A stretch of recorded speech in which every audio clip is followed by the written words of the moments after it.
Quelle joie de nous retrouver ce vendredi 26 avril. C'est le Seigneur qui nous convoque au nom du Père et du Fils et du Saint-Esprit. Amen. Accueillons sa parole que les chrétiens peuvent accueillir ce matin. À l'heure où Jésus passait de ce monde à son Père, il disait à ses disciples : « Ne soyez donc pas bouleversés. Vous croyez en Dieu, croyez aussi en moi. Dans la maison de mon Père, beaucoup peuvent trouver leur demeure. Sinon, est-ce que je vous aurais dit : je pars pour vous préparer une place. Quand je serai allé vous la préparer, je reviendrai vous prendre avec moi. Et là où je suis, vous y serez aussi. Pour aller où je m'en vais, vous savez le chemin. » Thomas lui dit : « Seigneur, nous ne savons même pas où tu vas. Comment pourrions-nous savoir le chemin ?» Jésus lui répond : « Moi je suis le chemin, la vérité et la vie. Personne ne va vers le Père sans passer par moi. » Voilà un message peut-être qui nous étonne ce matin. Elle nous redit quelque chose de très fort pour nous, hommes de bonne volonté, pour nous aussi chrétiens, et en pensant en particulier à ceux qui nous ont déjà quittés dans le monde des jeunes, parmi le monde adulte, pensons peut-être à des parents ou à des grands-parents ou à des amis qui nous ont quittés et qui ont vécu le dernier passage. Car la vie, mes amis, est un passage. Elle vient de Dieu et elle va à Dieu. C'est la foi des chrétiens. Laissez-moi vous dire quelques mots justement sur la vie et sur la mort. Des mots simples que je crois vrais. Il y a beaucoup de demeures dans la maison de mon Père, vient de nous dire Jésus. Je pars vous préparer une place et je veux que là où je suis, vous y soyez aussi. Parole mystérieuse, mystérieuse pour tout le monde. Et ceux qui nous ont quittés, peut-être aussi, se sont interrogés au moment de vivre leur dernier passage.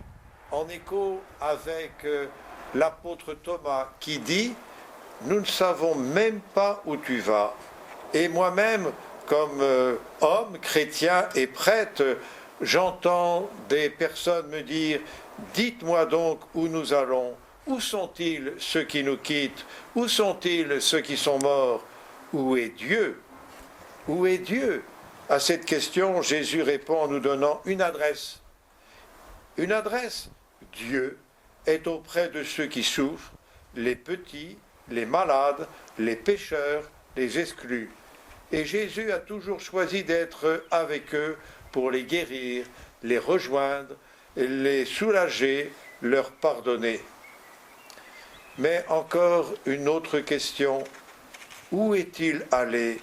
Où Jésus nous a-t-il promis d'aller? Où va-t-on? Eh bien, nous allons là où Jésus est allé. Dieu l'a relevé de la mort, c'est sa résurrection. C'était la joie de Pâques il y a quelques semaines. Oui, le chemin d'amour qu'il a suivi conduit à la vie. Alors, nous découvrons que la mort n'est pas un point final. Les morts ne sombrent pas dans le néant, ils sont accueillis par Dieu. Mes amis, en pensant à ce que vous êtes, à tout ce que le meilleur que vous donnez les uns aux autres, tout cela ne va pas sombrer dans le néant.